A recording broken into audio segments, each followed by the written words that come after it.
Bienvenidos a Fuera de Plano, un podcast de historias con historia.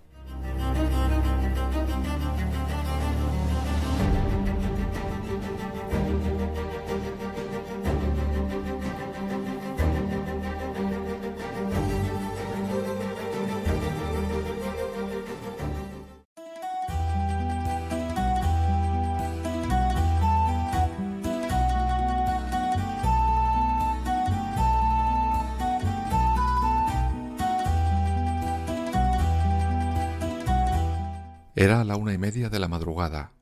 Yarov Yukovsky despierta a la familia y a los 4 sirvientes que todavía les quedaban. Debían bajar al sótano por su seguridad, pues fuera había un combate y sus vidas corrían peligro. Todos bajaron confiados. Lo que no sabían era que el peligro real lo corrían en ese sótano del que nunca saldrían ya. Minutos después comenzó la sangría.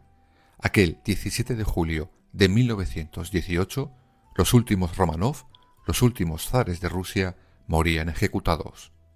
Todos.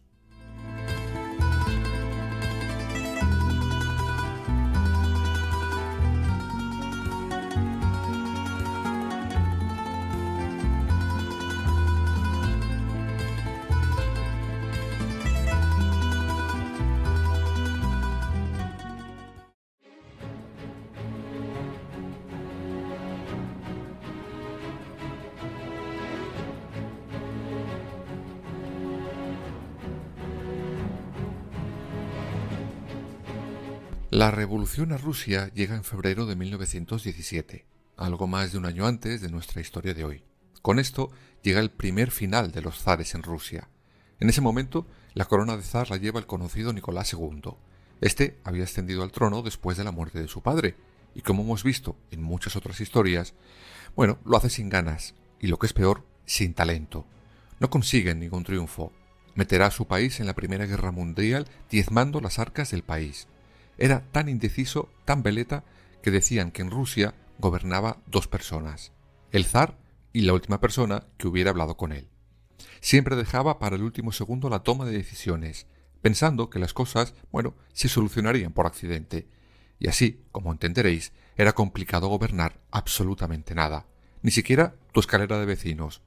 Por eso creo que cuando la Revolución Rusa triunfa aquel 1917 y Nicolás II es obligado a abdicar, para él supuso, casi un alivio. Pasó a ser, sin más, Nicolás Romanov. Él, y claro está, su familia.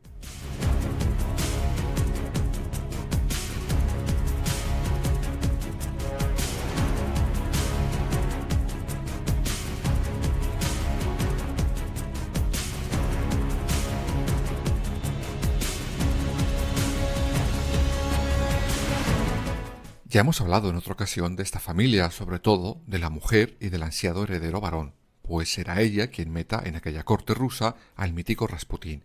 Sin embargo, dicen que el zar Nicolás adoraba a su familia, a su mujer Alejandra, la zarina, y a sus 5 hijos, 4 chicas, Olga, Tatiana, María y la famosísima Anastasia, y al chico, el heredero, Alexei. Como ya comentamos en el capítulo de la muerte de Rasputín, el heredero había nacido con hemofilia, quien se la había contagiado su madre, la zarina. Esa enfermedad hará que los padres dependan del hijo y viceversa, y todos lo hagan de aquel que pueda curar o paliar la enfermedad, no solo de un hijo querido, sino, y más importante, la de un futuro zar de todas las Rusias. Y así entró en la corte el místico y mítico Rasputín.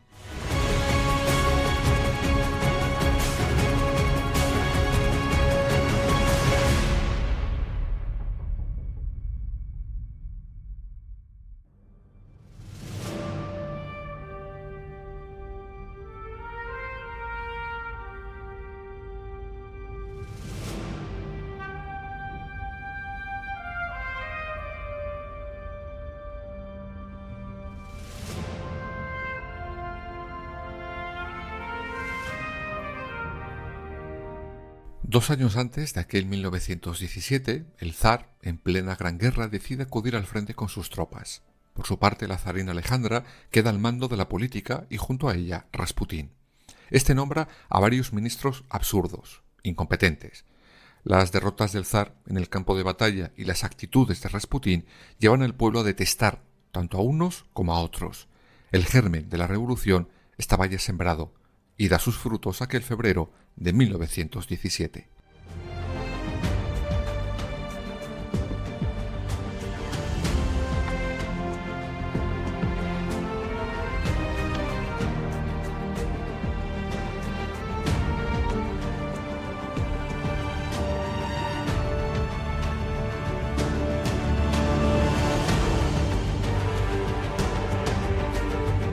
Cuando esta revolución roja triunfa, la familia Romanov se convierte en un problema. ¿Qué hacemos con ellos? Algunos creen que hay que mandarlos al exilio, otros que llevarlos a juicio por sus crímenes, y otros, directamente, que desaparecieran del mapa como si fuera un accidente.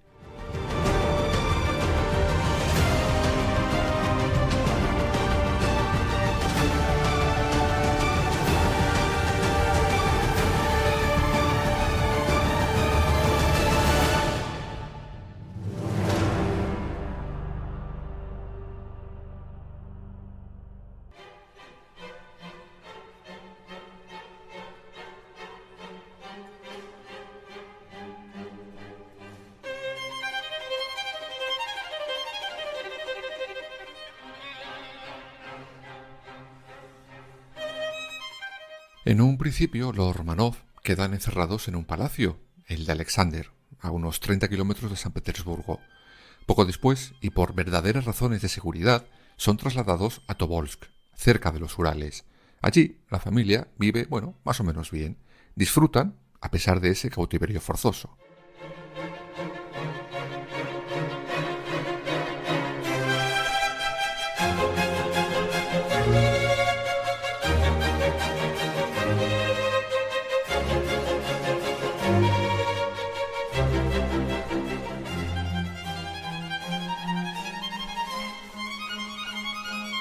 Allí parece que el antiguo zar gozaba de su cambio de posición.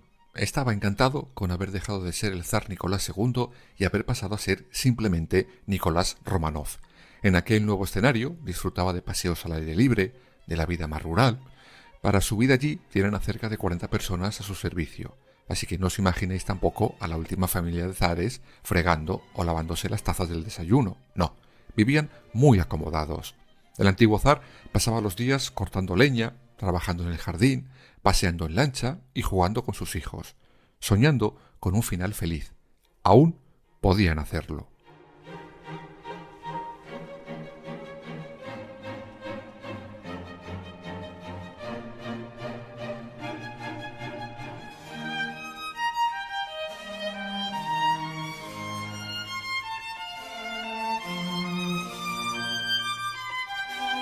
Nicolás Romanov sueña con que les dejen exiliarse en Gran Bretaña o incluso con retirarse a su casa de campo de Crimea. No entendía que era un sueño, que cada día que pasaba, cada decisión que el gobierno tomaba cerraba las puertas para una salida de ese tipo. Solo les quedaba una salida, la peor de todas, su último destino, el peor de todos, Ekaterimburgo.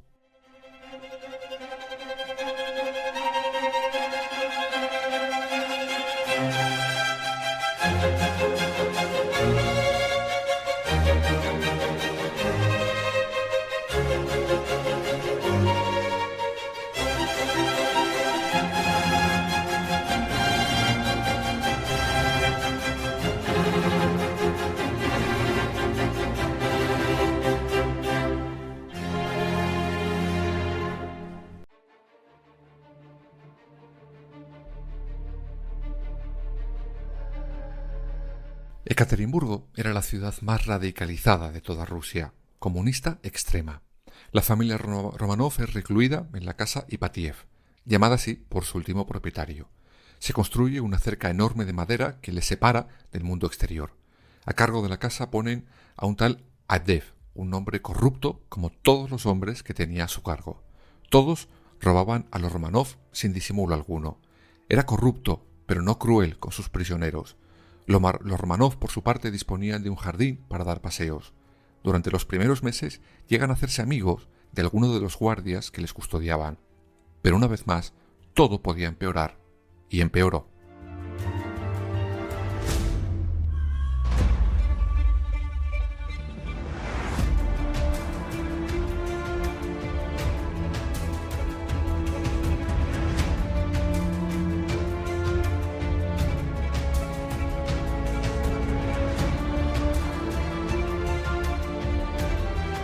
Los bolcheviques sustituyen al jefe de la casa Ipatiev, a Avdev, por Yarov-Yukovsky. Este acababa con los pequeños robos que los custodios venían haciendo a los Romanov y que su antecesor había dejado pasar. Sin embargo, impone un estatuto mucho más férreo para los capturados. De esa época tenemos los últimos testimonios de unas personas que vieron aquella familia real venida a menos, a mucho menos.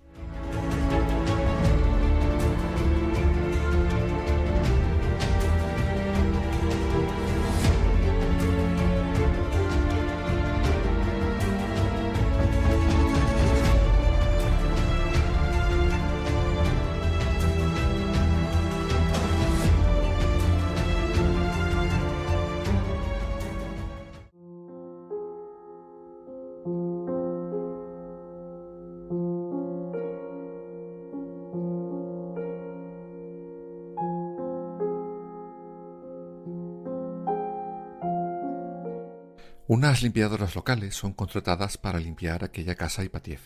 Estas mujeres sacuden momentáneamente la rutina de los Romanov. Eran caras nuevas. Las limpiadoras se quedaron impactadas con la verdad que vieron de la familia real frente a la imagen que la propaganda bolchevique seguía vendiendo por todo el país. Eran personas sencillas. Las grandes duquesas, es decir, las 4 hijas, eran chicas normales. El que nunca sería heredero era un niño que sufría por la hemofilia que padecía. Tenía los ojos de un niño triste, muy triste, ojos que impactaron a esas mujeres, pero no a sus captores, mucho menos al jefe de ellos, Yurovsky. El plan para acabar con la familia Romanov ya estaba claro.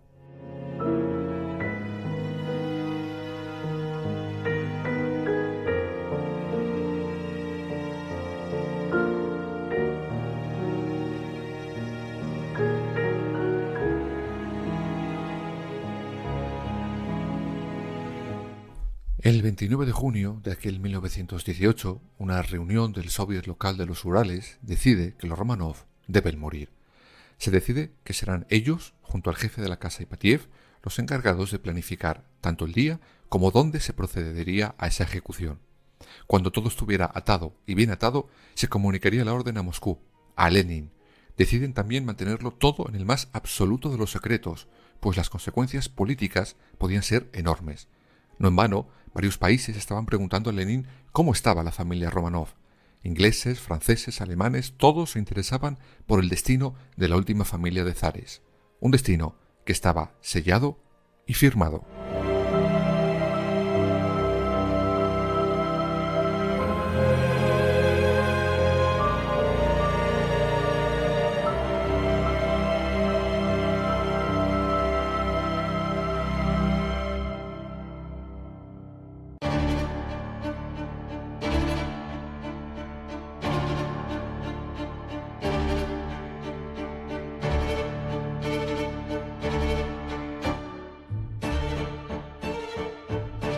En la noche del 16 de julio de 1918, un telegrama sale desde Ekaterimburgo hacia Moscú. En él se informa que al día siguiente los Romanov serán ejecutados. Antes de ese telegrama, Yurovsky ya había planificado dónde se haría esa ejecución. Necesitaba una sala pequeña, donde no hubiera muchas ventanas y no diera problemas. También se tenía que asegurar que a sus hombres no les diera por violar o robar los cuerpos sin vida de las mujeres ejecutadas. Con todo cerrado, llegamos ya a la madrugada de aquel 17 de julio de 1918.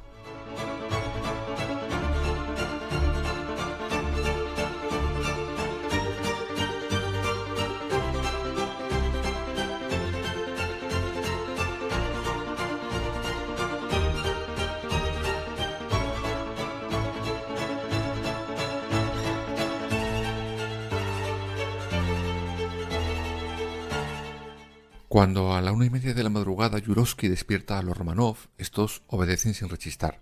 La familia al completo y sus 4 criados, los únicos que les quedaban de aquellos casi 30 con los que empezaron el exilio, son conducidos escaleras abajo a un sótano. Nicolás iba el primero, con el pequeño heredero en brazos. Una vez en el sótano, entran en una habitación pequeña. En ese momento, Yurovsky se acerca a ellos. Lo que les dijo les heló la sangre.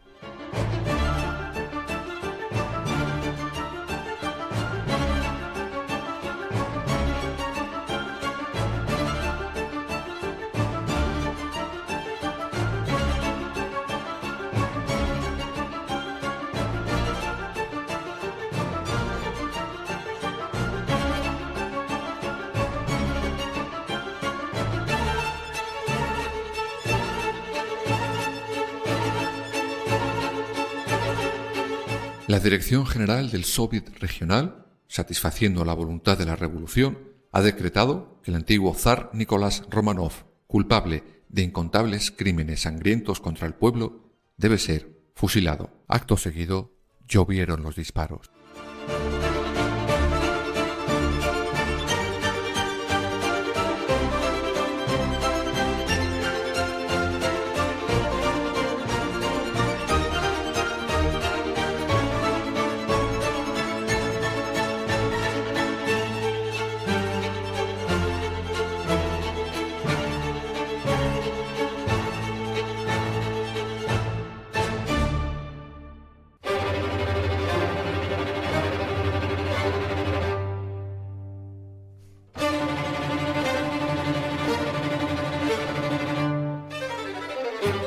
Según varias fuentes, el primero que cae fue el zar. El objetivo era él. La zarina muere después cuando una bala perdida la alcanza en la cabeza. A medida que pasa el tiempo, los soldados pierden la disciplina. Para sorpresa de todos, parece que las grandes duquesas seguían vivas, según los historiadores, porque habían cosido a sus vestidos las pocas joyas que les quedaban, y éstas hacen más o menos de chaleco antibalas. En ese momento, uno de los soldados decide ir más allá y acabar con todo a bayonetazo limpio. 20 minutos después de leer aquella sentencia, la familia Románov y sus 4 sirvientes habían muerto disparados, apuñalados y golpeados.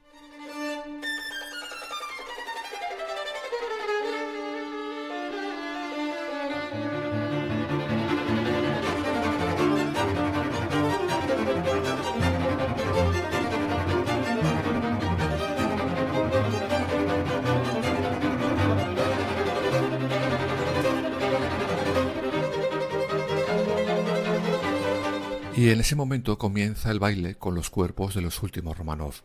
Los verdugos sacan primero los 11 cuerpos y los meten en un camión. Se cree que primero los dejan en una mina poco profunda que intentarán volar con granadas. No lo logran y trazan un plan B. Cuando los intentan llevar a otro lugar, el camión se queda atascado. Entonces sacan 2 cuerpos del camión y se deshacen de ellos en el bosque. Se cree que fueron los cuerpos de Alexei y María. Los otros fueron empapados en ácido y quemados, enterrados en una fosa común no muy alejada de allí. Con los cuerpos eliminados, empieza el segundo baile de la ejecución de los últimos Románov, la información.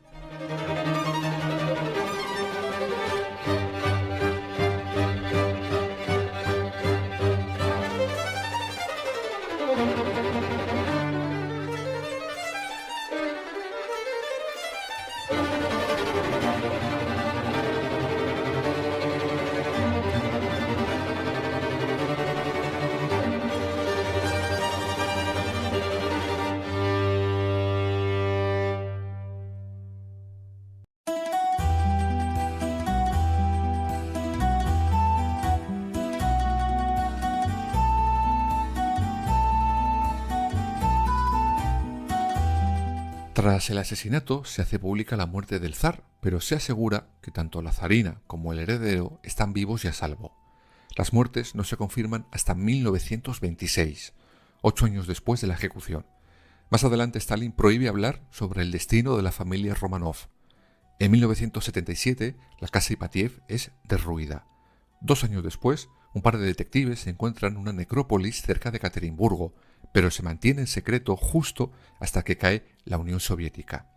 En 1991, después de una nueva revolución, la que acaba con la antigua Unión Soviética, se exhuman los restos de 9 personas: Nicolás, Alejandra, Olga, Tatiana, Anastasia y sus 4 sirvientes. Sí, los restos de Anastasia, a pesar de la leyenda romántica, sí que aparecieron. 7 años después son enterrados en San Petersburgo, en su catedral, lugar oficial de entierro de los zares. En el año 2000, la Iglesia rusa canonizó a toda la familia de los últimos Románov.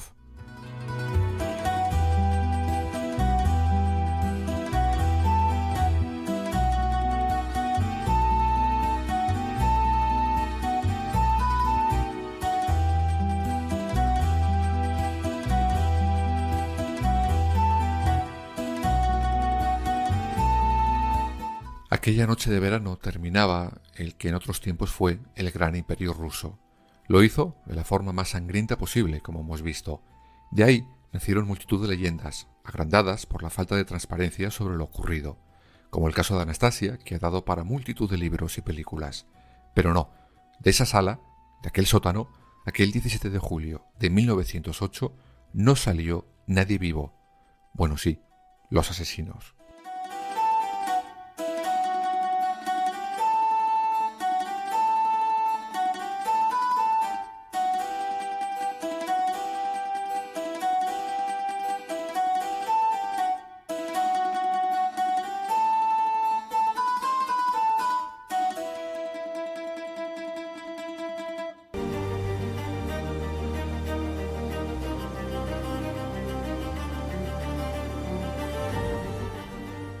Fuera de plano. Suscríbete en las principales plataformas y síguenos en nuestras redes sociales, Instagram, Twitter y Facebook. Fuera _de plano.